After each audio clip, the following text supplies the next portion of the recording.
Pemirsa, untuk mengetahui kondisi terkini banjir di Denpasar, Bali, kami sudah bergabung dengan Ignatius Elga dari Denpasar, Bali. Elga, bagaimana kondisi terkini banjir di sana? Iya, selamat sore Eva. Jadi saya bisa melaporkan saat ini saya berada posisi di Pasar Badung. Kondisinya seperti ini, saya bisa gambarkan.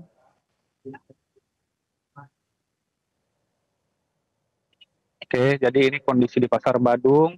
Air meluap sampai di parkir basement Pasar Badung. Lalu kemudian eh, banyak sekali sampah-sampah yang tertumpuk di sekitaran tepian Sungai Badung. Seperti itu. Lalu kemudian di sebelah sana juga terendam parkir basement, tapi sedang dilakukan penyedotan oleh tim BPBD. Begitupun juga disaksikan oleh Gubernur Bali Bapak Iwayan Koster, seperti itu. Jadi kondisinya seperti ini di Pasar Badung memang cukup parah karena diketahui Sungai Badung ini meluap cukup tinggi hingga menyebabkan sampai naik ke permukaan atas seperti itu. Update terbaru juga ada 7 korban di area Badung, di Pasar Badung ini. Jadi ada 7 korban, termasuk 1 pedagang dan 6 penghuni ruko yang ambruk, seperti itu. Jadi sudah diketemukan 3 korban, dua korban selamat dan 1 korban meninggal. Jadi 4 masih dalam pencarian, seperti itu, Eva. Elga, lalu bagaimana kondisi warga yang terdampak? Apakah mereka masih berada di pengungsian sampai saat ini? Kalau di area Badung sendiri, warga tidak ada yang dievakuasi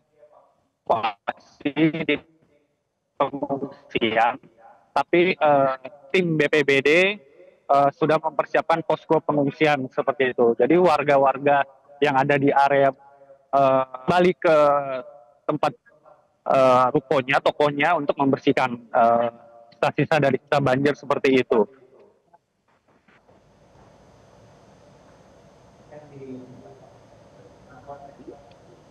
Eva? Baik, wilayah mana saja yang paling parah terdampak, Elga? Iya, jadi berdasarkan informasi yang dihimpun di lapangan, terutama area ini juga termasuk parah. Ada juga di daerah Ubung, itu juga termasuk yang parah juga, karena di sana kabarnya ada korban jiwa juga, seperti itu. Terus ada juga di daerah Denpasar, di daerah Imam Bonjol, Jalan Imam Bonjol, terus Jalan Pemecutan, itu terdampak yang parah juga, karena banjirnya hampir kurang lebih pinggang orang dewasa, seperti itu, Eka. Elga, sebelumnya jalur bypass Bandara Ngurah Rai sempat ditutup. Apakah saat ini sudah dibuka? Iya, Eva. Berdasarkan informasi, sepertinya masih di area underpass Ngurah Rai masih ditutup, gitu. Mungkin masih ada proses penyedotan air dari underpass bypass Ngurah Rai, seperti itu. Baik, terima kasih Ignatius Elga dari Denpasar, Bali. Selanjutnya pemirsa, kita akan terhubung bersama dengan Kepala UPTD Pengendalian Bencana Daerah BPBD Provinsi Bali, Iwayan Suryawan, untuk mengetahui informasi terkini penanganan banjir di Bali. Selamat sore, Pak Wayan. Selamat sore, Ibu Elga. Ya. Dengan Eva di studio, Pak Wayan. Ya, baik Pak Wayan, ya, data sebelumnya. Baik, data sebelumnya 3 korban meninggal dunia dan 4 hilang akibat banjir di Bali. Bagaimana update atau perkembangan data terbaru, Pak Wayan? Baik, mungkin saya awali dari peringatan dini BMKG, Bu ya, yang mana di Bali itu dari sejak Selasa dini hari itu hujan terus berlangsung, yang untuk kondisi terus berlangsung sampai dengan tadi jam 10 pagi Wita. Nah, untuk saat ini beberapa titik itu terjadi kejadian seperti yang sudah disampaikan bahwa ada banjir, kemudian ada tanah longsor, kemudian bangunan roboh atau jebol, kemudian ada jembatan juga yang jebol. Nah, untuk banjir sendiri itu dari data yang sudah kami himpun sampai dengan cut off data di jam 3 sore tadi, itu ada sebanyak 120 titik di mana titik dominannya itu paling banyak ada di Kota Denpasar sebanyak 80 titik. Sisa dari 120 itu tersebar di Gianyar ada 12 titik, ada 14 titik, mohon maaf, kemudian di Tabanan ada 8 titik, Karangasem 4 titik, kemudian di Jembrana 2 titik, dan di Kabupaten Badung sebanyak 12 titik.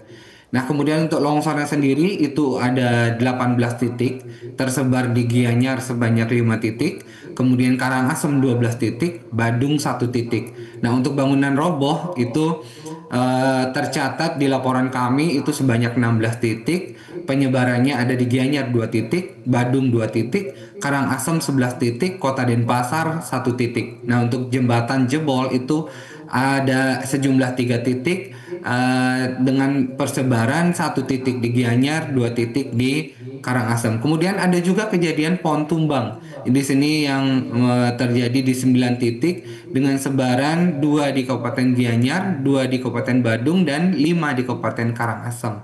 Seperti yang sudah Mbak Eva jelaskan bahwa saat ini memang terhimpun di data kami itu sebanyak 3 orang korban meninggal dunia, dan yang lainnya itu sedang dalam penanganan tim kami di lapangan.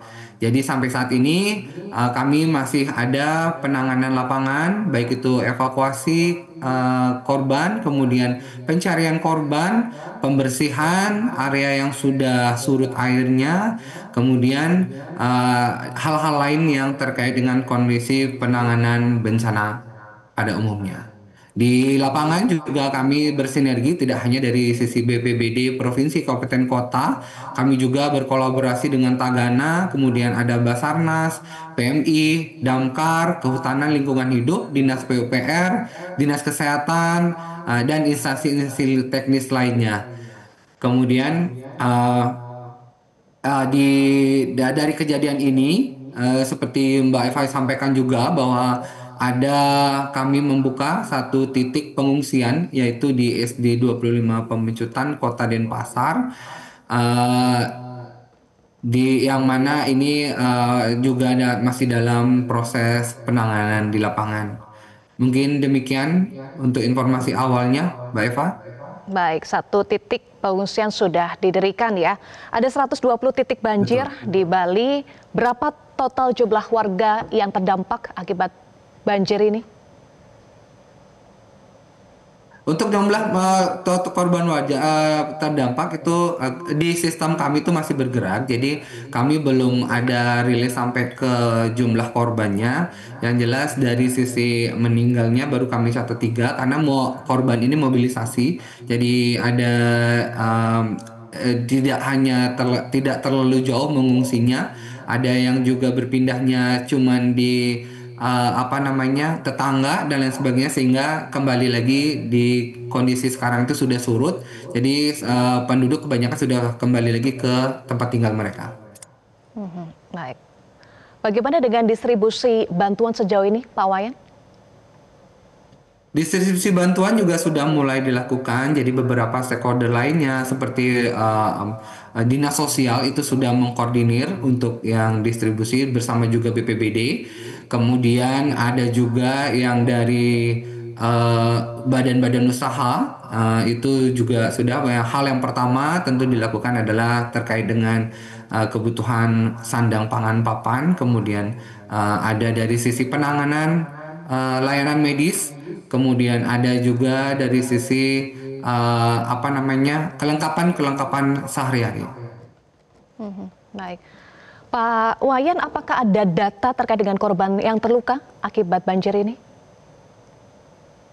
Korban terluka juga semua sudah sedang dalam pendataan, Mbak Eva, karena fokus kami di penanganan kejadian lapangan itu adalah pertama itu evakuasi, kemudian penyelamatan dan pencarian korban.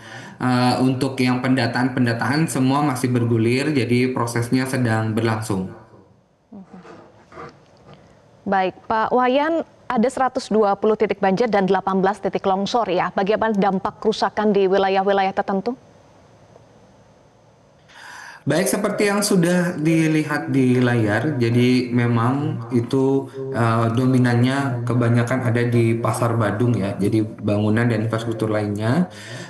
Saat ini juga kami berfokus penanganan di sana untuk pembersihan dan semoga ini cepat bisa setidaknya akses untuk masyarakat umum itu segera bisa kita buka dan kita bisa dimanfaatkan sebagaimana mestinya.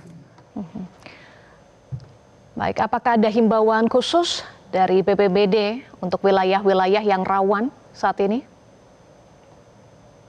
Baik, himbauan tidak berlaku khusus untuk daerah rawan saja. Jadi menurut kami ini adalah memang tantangan kami bersama, sekaligus juga menjadi pengingat bahwa penataan sungai, drainase perkotaan, kemudian pengelolaan sampah itu memang perlu secara terus-menerus kita tingkatkan bersama, baik itu dari sisi pemerintahnya, masyarakat maupun dunia usaha, itu bisa saling bersinergi menjaga kebersihan lingkungan khususnya sungai agar bisa menjadi bersih kemudian berfungsi baik sedia kalanya.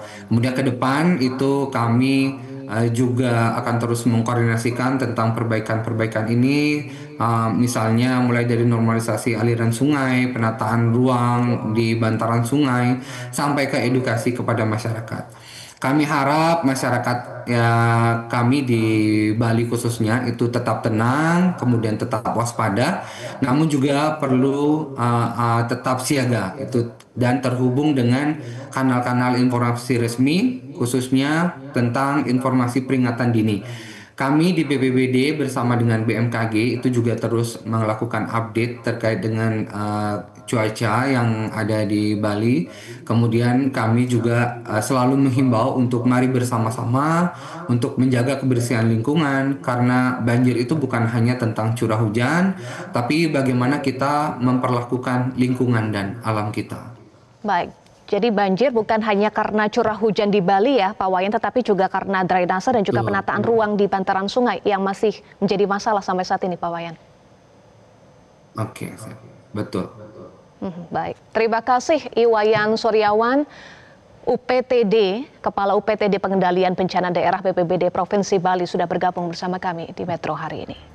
Jelajahi cara baru mendapatkan informasi. Download Metro TV Extend sekarang.